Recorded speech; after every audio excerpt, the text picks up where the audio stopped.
Cuando leemos las escrituras del Antiguo Testamento, nos damos cuenta que la sangre era un elemento muy fundamental, muy importante, esencial dentro de lo que es la adoración a Dios. Desde el huerto del Edén vemos un sacrificio. Dios mismo hace un sacrificio de un animal para cubrir con esa piel de ese animal el pecado de Adán y Eva, sus cuerpos. Luego pasamos en la historia bíblica, vemos a Abel dando una ofrenda al Señor acepta por Dios, pero es una ofrenda de sangre. Sacrifica un cordero. Luego pasamos al tiempo de Noé y él dice la palabra de Dios, que dice el Señor en Génesis 9 que hubo un grato olor delante de Dios por esa ofrenda, y es una ofrenda de sangre, un sacrificio. Más adelante también vemos a Job, por ejemplo, que sacrificaba diariamente por su familia, una adoración a Dios por su familia, sacrificio de sangre. Y luego en la historia bíblica encontramos a la ley mosaica, en donde se establecía mucho ritualismo que tenía que ver con sacrificios.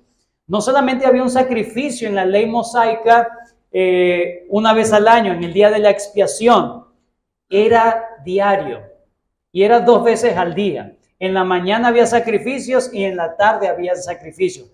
Todos los días había un río de sangre en medio del campamento. Siempre había sangre, siempre había este elemento que tiene que ver con la adoración a Dios. De hecho, este concepto de la sangre para la adoración a Dios no es exclusivo de los judíos o del judaísmo.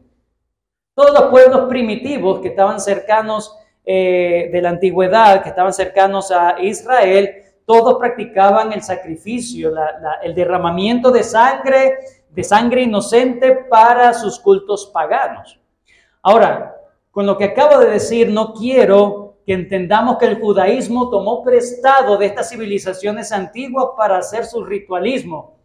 No, ellos no tomaron prestado, no tomaron ese concepto diciendo, bueno, si ellos adoran a su Dios, nosotros también adoramos a nuestro Dios de esta manera. No.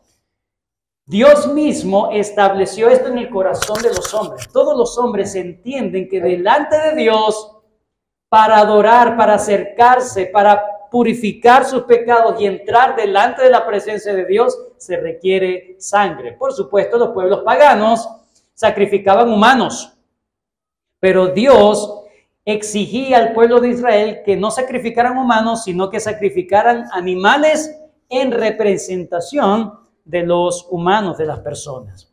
Ahora bien, en la sección que estudiaremos en la mañana de hoy, el autor nos anima a pensar precisamente en esto, para que nosotros entendamos la superioridad de la sangre de Cristo en contraste con la sangre de los animales que se hacían en el Antiguo Testamento. Ese es el tema que ha traído el autor a los Hebreos desde el capítulo 9. Todo lo que ha dicho es, Cristo es superior a los ángeles, a Moisés, a Josué, y ahora va a decir, Cristo es superior en su sacrificio, en su sangre. Cuando hablo de sangre, estoy hablando no solamente de esa sangre literal, sino del evento del sacrificio de Cristo. ¿Okay? Entonces, el sacrificio, la sangre de Cristo es superior a todos esos sacrificios en el Antiguo Testamento. Esa ofrenda a Dios de Jesús es mayor, es superior a todo lo que se hacía en el Antiguo Pacto. Los versículos 15 al 28 que vamos a ver en la mañana de hoy, el autor nos va a demostrar, ya él ha dicho que esa sangre de Cristo nos ha dado una bendición, un privilegio, un beneficio indescriptible. ¿Cuál es? Lo vimos la semana pasada, lo predicó el pastor Luis. El acceso ilimitado a la presencia de Dios, al verdadero lugar santísimo. Eso fue lo que logró la sangre de Cristo. La ofrenda de Cristo, su ofrenda de sacrificio de su cuerpo, eso fue lo que logró. Ahora en los versículos 15 al 28 nos va a dar las razones del por qué la sangre de Cristo logró ese acceso para nosotros. ¿Cómo es que esa sangre es tan poderosa que logró que nosotros, humanos, podamos llegar ante el trono de Dios sin ser aniquilados por Dios por nuestro pecado? Entonces, el autor nos va a dar tres razones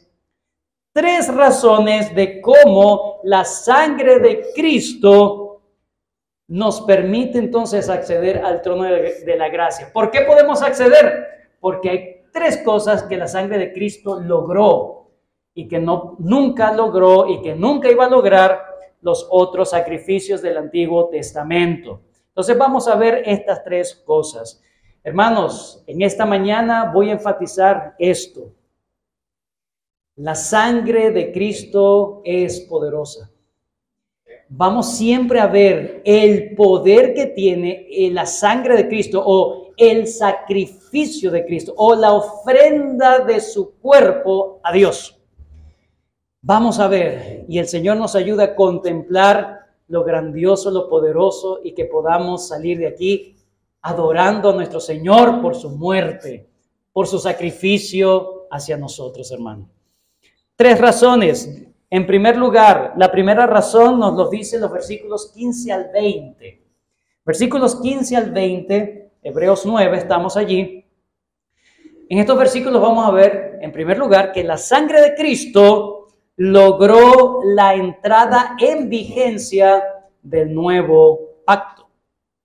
La sangre de Cristo logró la entrada en vigencia del nuevo pacto. En segundo lugar, vamos a ver desde el versículo 21 al 26 que la sangre de Cristo logró la purificación perfecta del pueblo de Dios. Logró la purificación perfecta del pueblo de Dios. Y en tercer lugar, versículos 27 y 28, vamos a ver que la sangre de Cristo logró garantizar la salvación completa del pueblo de Dios. Entonces vamos a revisar nuestro primer encabezado en la mañana de hoy. Versículos, la sección que vamos a ver ahorita, versículos 15 al 20. La sangre de Cristo logró la entrada en vigencia del nuevo pacto. Versículo 15, dice la palabra de Dios. Así que, por eso es mediador de un nuevo pacto. Cristo es mediador de un nuevo pacto para que interviniendo muerte para la remisión de las transgresiones que había bajo el primer pacto, los llamados reciban la promesa de la herencia eterna. En este versículo se nos exponen tres verdades fundamentales. En primer lugar, el sacrificio de Cristo, la sangre de Cristo, lo ha colocado a Él como el mediador del nuevo pacto. El mediador, la palabra mesites en griego, la palabra mediador tiene que ver con el garante, el que da la garantía, el que hace el oficio para que todas las bendiciones prometidas en el nuevo pacto puedan hacerse realidad. Es lo que está diciendo. Cristo, como mediador del nuevo pacto, se ha puesto entre Dios y nosotros, nos ha puesto en acuerdo y es Él que garantiza que todas las bendiciones del nuevo pacto las disfrutemos hoy y para siempre. Como dice en 1 Timoteo 2:5. Vayan rápidamente conmigo. Es un texto que muchos conocemos. 1 Timoteo 2:5. Dice la palabra de Dios. Me fui. 1 Timoteo 2:5.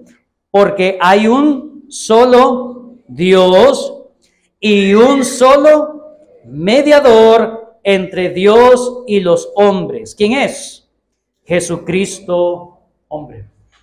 Así que existe un solo Dios y un solo acceso a ese Dios. ¿Y quién da la garantía, el acceso? ¿Quién da esa bendición? ¿Quién es el único camino para acceder al único Dios, para estar en completa armonía con el único Dios, Jesucristo. Y eso lo logró por su sacrificio. Es lo primero que dice. Él, por su sacrificio, ha sido impuesto como el mediador del nuevo pacto. En segundo lugar, esa relación de Cristo como mediador, ya lo he dicho, es en relación o en base a su sangre, porque la muerte de Cristo fue una muerte sustitutiva. Su sacrificio logró que Dios viera en nosotros la muerte de Él, que se nos imputara la muerte, de manera que Él logra que nosotros ahora seamos herederos del nuevo pacto. Ahora yo he estado hablando nuevo pacto, aunque ciertamente ya la mayoría de nosotros, viendo lo que es Hebreos, conocemos lo que es el nuevo pacto. Sin embargo, sé que hay personas que están nuevas y que están conociendo la palabra de Dios. Cuando hablamos del nuevo pacto, es un pacto que fue anunciado en el Antiguo Testamento. En el Antiguo Testamento encontramos el pacto mosaico, ¿verdad? Todas estas restricciones que estamos hablando de estos sacrificios. Pero el Señor en Jeremías 31, entonces vaya para su casa y va a Jeremías 31 de tarea en el día de hoy y va a leer que Jeremías 31 es el anuncio de un nuevo pacto. No es el establecimiento. Dios anuncia que iba a ser un pacto diferente al pacto que Dios había hecho con Israel. Iba a ser un pacto inquebrantable, un pacto donde Dios sería nuestro Dios y nosotros seríamos su pueblo, en virtud de que todos los pecados iban a ser quitados. Todos los pecados iban a ser borrados. Esa era la promesa. Así que Cristo en su sangre activó el nuevo pacto. En su sangre activó el nuevo pacto para nosotros, en representación de nosotros. Y en tercer lugar, la tercera verdad, el resultado de su mediación, ¿cuál es? Es un resultado que a veces perdemos de vista y que es impresionante. Versículo 15 nuevamente, note este detalle.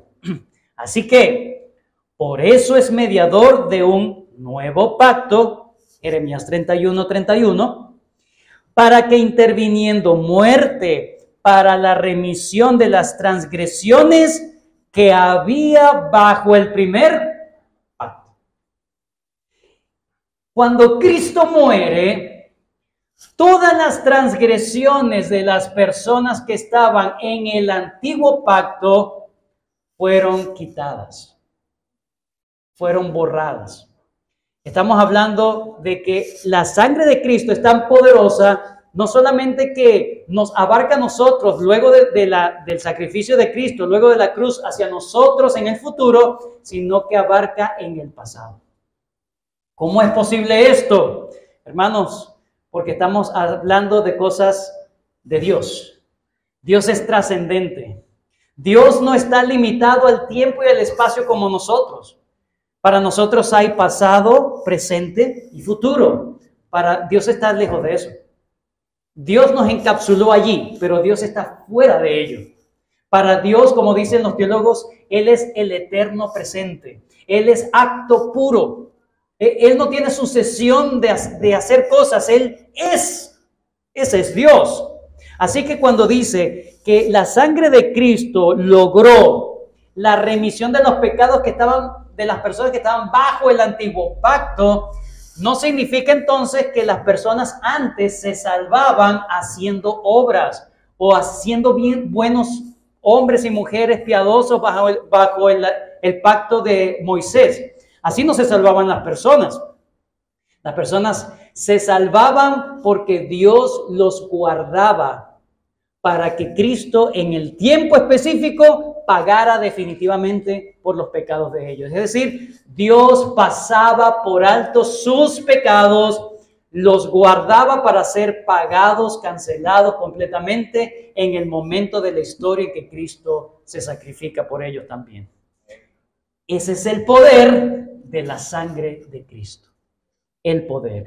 todos estos santos, estos fieles, estos piadosos del Antiguo Testamento, o como dice aquí en el texto, para remisión de las transgresiones que había bajo el primer pacto, los llamados, los que habían sido llamados por Dios en el antiguo pacto, ¿qué dice?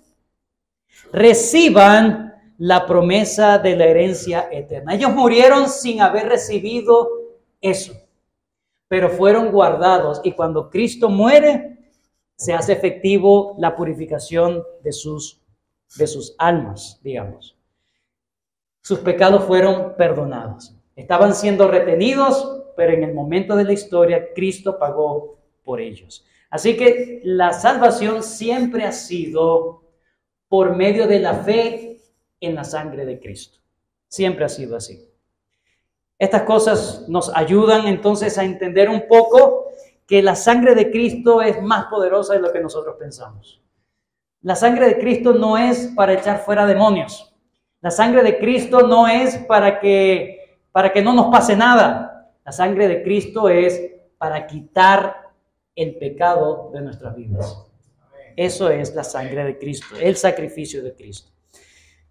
Pero vayamos a los versículos 16 y 17, porque con estos versículos el autor va a ilustrar cómo es posible que Cristo con su muerte inauguró el nuevo pacto o puso en vigencia el nuevo pacto. Y va a usar una ilustración que a simple vista uno puede decir, ok, ya entiendo. Pero debemos hacer un breve estudio en cuanto a estos versículos del 16 al 20 para que podamos entender cómo es que Cristo se convirtió verdaderamente en el garante de las bendiciones del nuevo pacto. Así que, versículos 16 al 17, vamos a leerlo y empezamos a explicar. Porque donde hay testamento, es necesario que intervenga muerte del testador, porque el testamento con la muerte se confirma, pero no es válido entre tanto que el testador vive. Hay tres palabras en griego que nos van a dar la clave para entender lo que el autor nos está diciendo acá. La primera palabra es diatekes o diatekes, ¿ok? Que significa pacto o testamento. Cuando hablamos allí, porque donde hay ¿qué? Testamento. La palabra en griego es diatekes. Segunda palabra, versículo, la segunda palabra es ferestai. Ferestai. Lamentablemente en las traducciones Reina Valera 60 no está la palabra que nos ayude a entender la palabra ferestai, pero en el original está esta palabra. Y básicamente esta palabra significa confirmar, establecer, traer o mostrar o evidenciar algo. Y esa palabra debería estar en el versículo 16 también, porque donde hay testamento es necesario que intervenga muerte del testador. Eso de que se presente la muerte del testador. Ferestai. Diatekeis, ferestai. Esto no es una clase de griego, pero es importante que entendamos esto. Y la tercera palabra clave es necrois, donde dice en el versículo 17, porque el testamento con la muerte, necrois, es la palabra. Esa palabra significa cadáver o algo que ya está muerto. Entonces, con estas tres palabras vamos a entender todo lo que nos dice el texto. A simple vista, pareciera que el autor está usando el concepto que nosotros tenemos de testamento. ¿Qué es un testamento? Bueno, cuando hablamos de un testamento, estamos diciendo que es la última voluntad de una persona. Lo deja por escrito y cuando esta persona muere, entonces el heredero del testamento recibe todas las bendiciones o toda la herencia, lo que se ha prometido en tal testamento. Así que cuando uno lee, porque donde hay testamento es necesario que intervenga muerte del testador, eso lo entendemos. Tiene que morir el testador para que el heredero reciba. Versículo 17, porque el testamento con la muerte se confirma, pues no es válido entre tanto que el testador vive. Eso parece que lo entendemos completamente, pero lo estamos viendo desde el siglo XXI. La palabra diateques, que es la palabra allí que se traduce como testamento, es la misma palabra que en todo el Nuevo Testamento y en toda la carta de los Hebreos se traduce como pacto. Solamente la palabra diateques se traduce testamento en todo el Nuevo Testamento, solamente en el versículo 16 y 17. De resto, la palabra diateques no se traduce como testamento, sino como pacto. Entonces nosotros preguntamos, ¿pero por qué optaron los traductores, por qué optaron por usar la palabra testamento y no seguir con el tema de pacto? Bueno, probablemente por ese juego de palabras que hay en todo el versículo 17, que dice, porque el testamento con la muerte se confirma, pues no es válido entre tanto que el testador vive. Entonces, esa puede ser la razón. Bueno, parece que lo que está hablando es no de pacto como en el Antiguo Testamento, sino de testamento. Bien, pero eso no es así. No debemos entenderlo como última voluntad o testamento. ¿Por qué? Porque las otras dos palabras que les dije, ferestai y necrois, estas dos palabras nos ayudan a entender que la palabra diateques ahí no debería ser testamento, sino pacto. Vamos a verlo. Ferestai. Ferestai es, en el versículo 17, confirmar, establecer, traer o evidenciar. Biblia de las Américas, la Biblia de las Américas traduce de esta manera, voy a leer textualmente, dice, porque donde hay ellos también traducen testamento, porque donde hay un testamento, diateques, necesario es que, la palabra que usan es ocurra, es necesario que ocurra la muerte del testador. Esa palabra ocurrir también se puede decir, es necesario que se establezca la muerte del testador o que se demuestre la muerte del testador.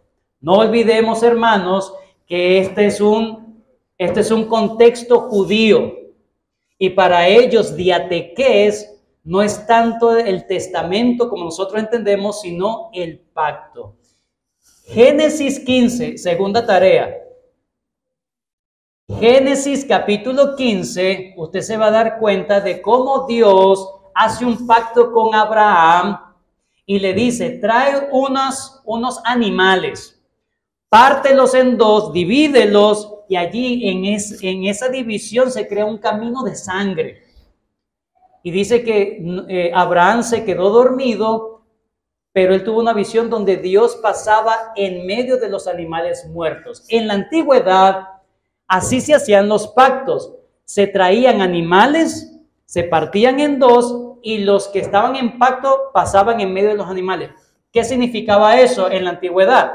Eso significaba, hermanos, que ellos estaban jurando que si no cumplían su parte del pacto, les iba a pasar muerte como a los animales que estaban representando su muerte. Estaban haciendo un juramento de maldición sobre ellos. Si yo no cumplo mi parte del pacto, entonces que sea maldito igual como estos animales han sido divididos. Samuel Renihan, el teólogo y pastor Samuel Renihan, dice lo siguiente, es muy importante, dice, en el contexto de la relación de un pacto, el pactante no es sacrificado, pero se nos dice que la muerte del pactante debe ser evidenciada, tiene que ser presentada como una evidencia o jurada, perestai, juramento de muerte. La idea es que para hacer un pacto tenemos que hacer un juramento que garantice la participación, el cumplimiento de los compromisos pactuales. En este sentido, la idea de presentar como evidencia sigue estando a tono, pero no es la muerte real del pactante, sino su muerte potencial, la que es presentada como evidencia en una transacción pactual. Y esto se alinea con el uso de la palabra diateques en todas las Escrituras, que hace todo el Antiguo Testamento para describir los pactos entre las partes, pero estaban vivas, no estaban muertas. Por tanto, la traducción, dice Samuel Renihan, por tanto, la traducción debería ser, porque donde hay un pacto, un diateques, la muerte del pactante tiene que ser jurada, tiene que ser demostrada, tiene que traerse una evidencia de que él va a cumplir la parte de su pacto. Y la última palabra es necrois. En griego necrois, muerte, cadáver o algo muerto. Biblia de las Américas traduce el texto así, el versículo 17. Pues un testamento, una vez más usan la palabra testamento, un diateques, pues un testamento es válido solo en caso de muerte, necrois. Solamente en el versículo 17 se usa la palabra necrois, pero cuando se habla de muerte en los otros textos, en todos los otros textos de Hebreos, no se usa la palabra necrois, sino tanatón. Y tanatón significa muerte, el acontecimiento de la muerte. Pero aquí dice, tiene que traerse algo muerto ya. Algo que ya está muerto, es lo que está diciendo. Y además, la palabra necrois está en plural. Es decir, los muertos. Así que el texto debería ser más, el versículo 17, porque el pacto o el testamento con las muertes se confirma. ¿Las muertes de quién? De los pactantes, no puede ser. Está en plural. Aquí está en singular, pero debería estar en plural. Samuel Renihan dice, una traducción fiel de estos dos versículos debería ser algo así. Por versículo 16, porque donde hay un pacto, la muerte del pactante tiene que ser jurada. Versículo 17, porque un pacto es ratificado por los muertos o por los cadáveres, ya que no tendría, si no hay cadáveres en medio, ya no tendría ningún poder mientras el pactante viva. No hay nada que lo obligue entonces a hacer su parte del pacto. Y usted me dice, pastor, no entendí nada. Vuelve a escucharlo cuando lo subamos en YouTube. Pero hay dos razones del por qué me dediqué todo este tiempo a hacer este análisis. Dos razones, no tres. La tercera no es para, ay, el pastor sí sabe. No, hermano, recuerden, yo he estado nombrando otros teólogos. No es para demostrar que yo sé o no sé. Razón número uno.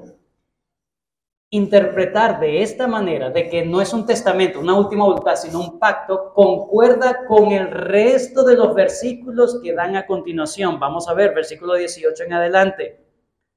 Donde ni aún el primer pacto fue instituido sin sangre. ¿Cómo fue instituido el primer pacto? Va a ser una comparación. El primer pacto fue instituido con sangre y lo que está diciendo es que el antiguo pacto también fue instituido con sangre. ¿Y cómo fue instituido ese primer pacto? Nos va ahora a recordar o a narrar lo que dice tercera tarea. Éxodo 24. Ahí nos va a hablar de Éxodo 24, versículo 19. Porque él está resumiendo lo que dice Éxodo 24, cuando el pueblo hizo pacto delante de Dios. Mire lo que hizo. Porque habiendo anunciado Moisés todos los mandamientos de la ley a todo el pueblo, tomó la sangre de los becerros. No fue la sangre de Moisés, fue la sangre de animales que representaban al pueblo. Tomó la sangre de los becerros y de los machos cabríos con agua, lana, escarlata y hisopo y roció el mismo libro y también a todo el pueblo diciendo, ¿qué dijo? Esta es la sangre del pacto que Dios os ha mandado. A partir de ahí se establece el pacto mosaico o el antiguo pacto. Éxodo 24. Eso, si nosotros entendemos los versículos anteriores como algo que también es similar, un pacto ratificado por una muerte, ¿verdad? Entonces estamos diciendo está en consonancia con todo el resto, lo que tiene en mente el autor. Pero en segundo lugar, la segunda razón del por qué me dediqué todo este tiempo a este pequeño estudio es para que observemos el poder de la sangre de Cristo.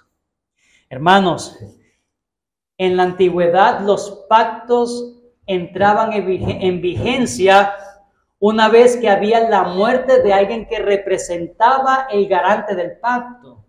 Pero aquí se nos dice que Cristo mismo no podía ser una muerte sustitutiva por Cristo. No podía ser un animal que representara a Cristo. Cristo mismo es el Cordero de Dios que quita el pecado del mundo. Cristo es no solamente el garante del nuevo pacto, sino el que lo puso en marcha por su propia sangre, por su propio sacrificio. No había un sacrificio que pudiese colocar en marcha el nuevo pacto, sino la sangre del propio testador del pacto, del propio pactante. Él no solamente es el mediador del nuevo pacto, Él es el Cordero inmolado que inauguró el nuevo pacto. Jeremías 31 dice que una de las cosas del nuevo pacto es que no iba a ser igual que el antiguo pacto que Dios hizo con Israel. El nuevo pacto, Dios iba a escribir su ley en nuestras mentes y en nuestros corazones para que amemos de verdad a Él. Primer mandamiento, amarás al Señor tu Dios con toda tu alma, tu mente, tu corazón y tus fuerzas. Eso es imposible si no estás en el nuevo pacto. El antiguo pacto no garantizaba que tú verdaderamente amaras a Cristo, amaras a Dios. Pero el antiguo pacto, en esa debilidad, el nuevo pacto es mucho mejor, es superior. En este nuevo pacto, eso iba a estar incrustado en nuestros corazones, donde Dios sería nuestro Dios y nosotros seríamos su pueblo voluntario, y donde la última parte dice que no iba a recordarse más de nuestro pecado, iba a quitar el pecado de nuestras vidas. Solo Cristo tiene la capacidad y su sangre es poderosa para haber colocado en marcha, en vigencia, el nuevo pacto. Hoy es el día, si no estás en este nuevo pacto con Dios, hoy es el día de que tú clames por la sangre de Cristo. Que esa sangre te vincule con Cristo en el nuevo pacto, para que realmente ames a Dios verdaderamente, no, emocionalmente, no sentimentalmente, sino una lealtad verdadera, una lealtad que perdure hasta el fin de tus días. Segundo, ya vimos la primera parte, hermanos. Hemos visto que la sangre de Cristo logró poner en vigencia el nuevo pacto. Segundo, la sangre de Cristo, versículos 21 al 26, logró la purificación perfecta del pueblo de Dios. Versículos 21 al 26. Y además, esta palabra es interesante, y además de esto, porque el autor a los Hebreos, luego que ha ahondado en cómo fue instituido el nuevo pacto, así como fue el antiguo pacto, pero en este caso el nuevo pacto ya está vigente. Ahora pero mira cómo trasciende la sangre de Cristo, el sacrificio de Cristo, no solamente para inaugurar el nuevo pacto, y además de esto, ahora fija su mirada en otra cosa que hace la sangre de Cristo. ¿Qué hace? Versículo 21. Y además de esto, roció, hablando de Moisés, roció también con la sangre el tabernáculo y todos los vasos del ministerio. Es decir, que la sangre del Cordero no solamente establecía el pacto terrenal, un Cordero terrenal, establecía un pacto terrenal con bendiciones terrenales y temporales, por supuesto, sino que también purificaba terrenalmente, ceremonialmente, simbólicamente, representativamente, los utensilios que se usaban para la adoración a Dios. Si eso era verdad en el antiguo pacto con un animal, entonces lo que dice acá es que asimismo funciona la sangre de Cristo. No para purificar cosas terrenales, sino para purificar lo celestial. Versículo 23. Fue pues necesario que las figuras de las cosas celestiales fuesen purificadas así. Las figuras, lo que representaba las cosas celestiales, fueron purificados así como con animales, con la sangre de animales, sacrificio de animales. Pero las cosas celestiales mismas, las verdaderas, con mejores sacrificios que esto, porque no entró Cristo en el santuario hecho de mano, figura del verdadero, sino en el cielo mismo para presentarse ahora por nosotros ante Dios, y no para ofrecerse muchas veces como entra el sumo sacerdote en el lugar santísimo, como era en el Antiguo Testamento cada año, con sangre ajena. De otra manera, le hubiera sido necesario padecer muchas veces desde el principio del mundo. Pero ahora, en la consumación de los siglos, ya él que dice, se presentó una vez para siempre por el sacrificio de sí mismo. ¿Para qué? Para quitar de en medio el pecado. ¿Para qué servía entonces la sangre? Para quitar el pecado. Esa sangre de los corderos purificaba los utensilios o los santificaba para el uso de la adoración a Dios. Pero aquí el autor dice, mire, la sangre en el Antiguo Testamento servía para eso, pero la sangre de Cristo no es para purificar utensilios, es para purificar tu propia vida, para que tú te presentes delante de Dios. Porque ¿sabes cuál es el problema más grande que tenemos?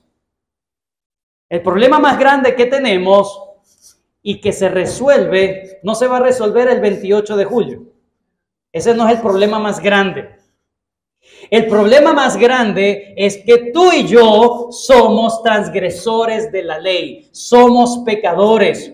Todos hemos infringido la ley de manera activa, transgrediendo la ley, o pasiva, no haciendo lo que Dios nos ha pedido hacer. Por cualquiera de los dos ámbitos somos pecadores, y la palabra de Dios dice, la paga del pecado es muerte. Ese es el problema. Todos somos imperfectos, sí. Todos somos pecadores, sí. ¿Cuál es el problema? Que tienes una sentencia de muerte eterna. No puedes accesar al cielo, no puedes venir delante y presentarte delante de Dios porque eres impuro, eres pecador, eres inmundo. Y lo único que te santifica, así como esta sangre de los corderos purificaba representativamente, simbólicamente estos utensilios para que pudiesen estar delante de la presencia de Dios, la única sangre que te purifica a ti es la sangre de Cristo, la única. Y todo está, el texto está girando en torno al versículo 22.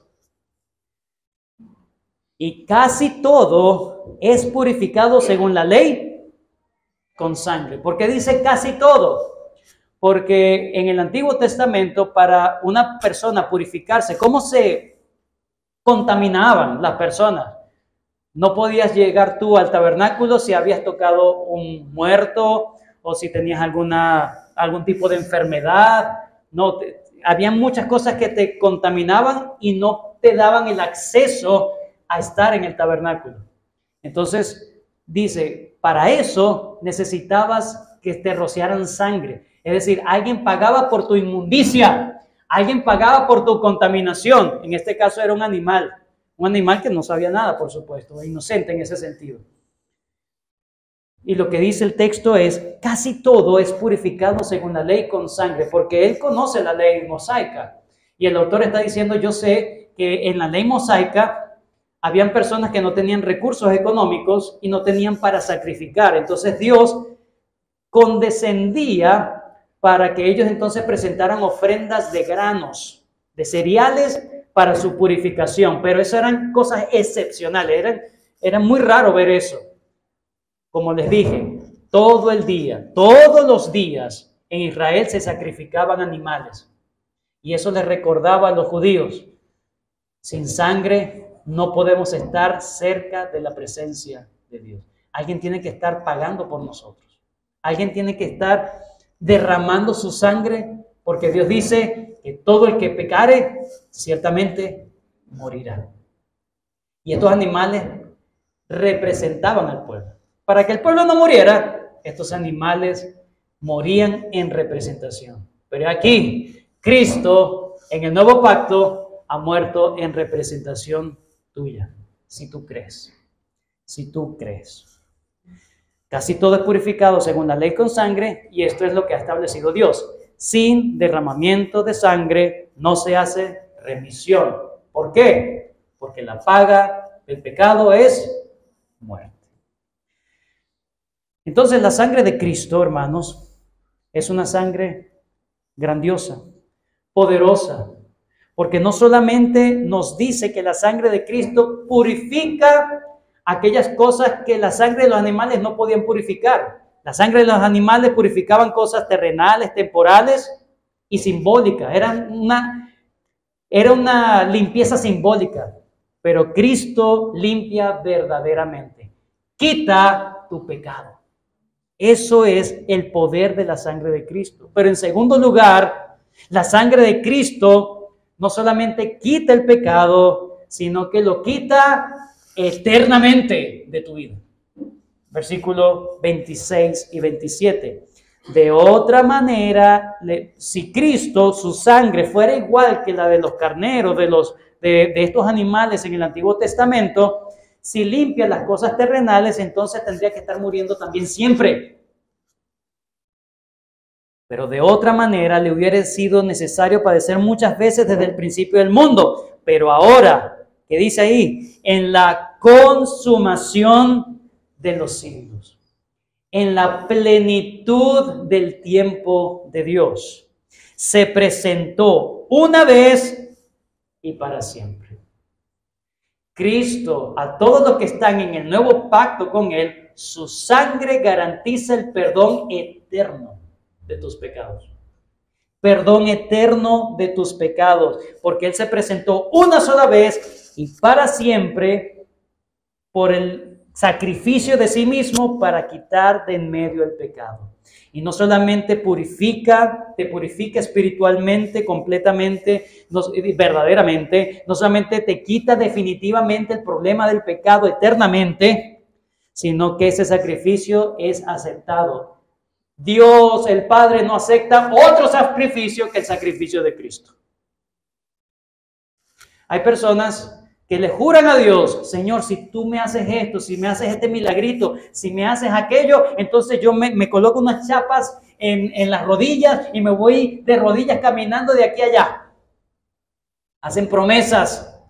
Dios no acepta más sacrificios. No necesitas tú sacrificar más. En ese sentido, estarías pisoteando la sangre de Cristo.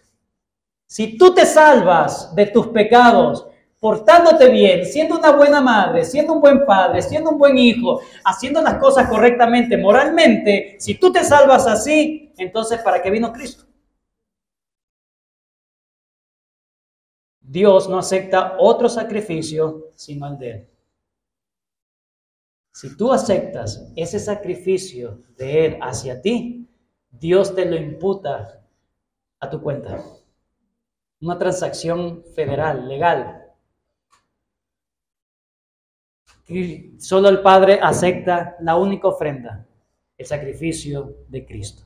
Simon Kistemaker dice: ¿por qué apareció Cristo en esta tierra? En pocas palabras, para cancelar el pecado.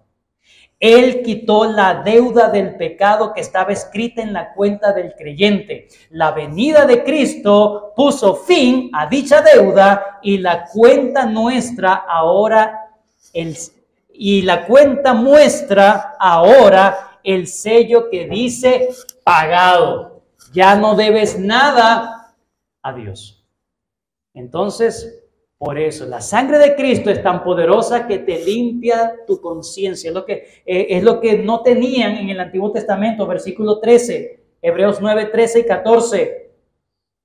Porque si la sangre de los toros y los machos cabríos y las cenizas de las becerras rociadas a los inmundos santificaban para la purificación de la carne, lo externo.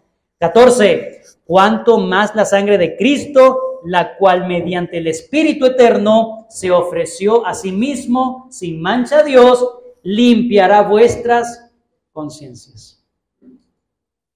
Te limpia tu conciencia. Ya no debes nada. ¿Eso significa que puedo pecar y ya está pagado? No. Porque si tú piensas así, es porque tú no has recibido el perdón de Cristo. Así piensa el diablo. El que has recibido el perdón de Cristo y está en el nuevo pacto, dice, ¿cómo he de pecar, hacer este pecado delante de Dios? Y lucha contra el pecado. No quiere pecar, porque la simiente de Cristo está en él. Ese está en el nuevo pacto. Para terminar, la sangre de Cristo, en tercer lugar, primero, logró poner en vigencia el nuevo pacto. En segundo, logró la purificación total del pueblo de Dios. Y en tercer lugar, la sangre de Cristo logró garantizar la salvación completa del pueblo de Dios. Versículos 27 y 28. Y de la manera que está establecido para los hombres que mueran una sola vez, y después de esto el juicio, así también Cristo fue ofrecido una sola vez para llevar los pecados, no de todo el mundo, de muchos, de solamente aquellos que se arrepienten y colocan su fe, su confianza en Cristo, de ellos, de muchos. El autor termina esta parte diciendo, tan seguro es el día de tu muerte, tan seguro es que Cristo pagó por tus pecados. ¿Qué es lo más seguro que tenemos en la vida? La muerte, ¿verdad? El autor hace una comparación de la seguridad que hay de que en algún momento nos llegará la muerte, que dice que Cristo pagó una sola vez y para siempre para llevar tus pecados. Ese es el poder de la sangre de Cristo. Está asegurada la purificación eterna. Está asegurada. De la manera que está establecido para los hombres que mueran una sola vez y después de esto el juicio, así también Cristo fue ofrecido una sola vez para llevar los pecados de muchos. Y hay otra parte. Y aparecerá por segunda vez. Tan segura es el acontecimiento de la muerte para las personas como el perdón de pecados en Cristo. Y tan seguro es el perdón de pecados en Cristo y la muerte, tan seguro es que Él vendrá por aquellos que ha perdonado. Cuando Él venga, vendrá la consumación de todo. Cristo en la cruz declaró, tetelestai, consumado es, he ganado, he cumplido, cancelado. Pero en el final, cuando Él venga por segunda vez, ahí nosotros diremos, consumado es. Ya estamos con el Señor para siempre.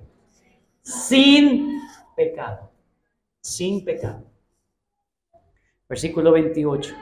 Así también Cristo fue ofrecido una sola vez para llevar los pecados de muchos y aparecerá por segunda vez sin relación con el pecado. Pero ahora ¿para qué? Para salvar. Para salvar a los que le esperan. Estos son los que han entrado, los que han accedido al trono de la gracia. Estos son los que están en el nuevo pacto. Estos son los que han sido purificados sus conciencias. ¿Cómo se demuestran? Están esperando a Cristo. Cristo los va a venir a buscar. No nos va a defraudar el Señor. Cristo viene por su pueblo para rescatarnos y hacer cielos nuevos y tierra nueva. Va a completar todo, y todo en base a su sangre. Todo en base a su sangre. Apocalipsis 22, 12 al 14 dice: He aquí yo vengo pronto, dice el Señor, y mi galardón conmigo para recompensar a cada uno según sea su obra. Yo soy el alfa y el omega, el principio y el fin, el primero y el último. Bienaventurados los que lavan sus ropas para tener derecho al árbol de la vida y para entrar por las puertas de la ciudad. Nada inmundo entrará en la nueva Jerusalén. Todos los que han sido lavados por la sangre de Cristo tendrán el derecho de entrar. Bienaventurados serán. Bienaventurados. ¿Esperas tú a Cristo? ¿O vives tu vida enfocado en el aquí y en el ahora sin pensar: me estoy preparando para encontrarme con mi Dios? En conclusión, la sangre de Cristo es poderosa. La sangre de Cristo es todo suficiente para que tú tengas acceso sin límites al Padre, para que tu mente, tu corazón, tu conciencia esté enteramente limpia de toda acusación de pecado, y para que disfrutes toda la plenitud de los bienes del nuevo pacto. Cristo todo lo hizo por su sacrificio por ti. Hermano, no desprecies la sangre de Cristo, su sacrificio. No lo tengas en vano, no lo pisotees con la forma de vivir impía. Que nosotros nos recordemos que Él se sacrificó por nosotros. Nosotros debemos dar nuestra vida entonces a Él. Nada es más glorioso que Cristo. Nada es más glorioso que su sacrificio. En primer lugar, una aplicación. ¿Cómo deben ser tus oraciones entonces, recordando esto? ¿Cómo deben ser tus oraciones?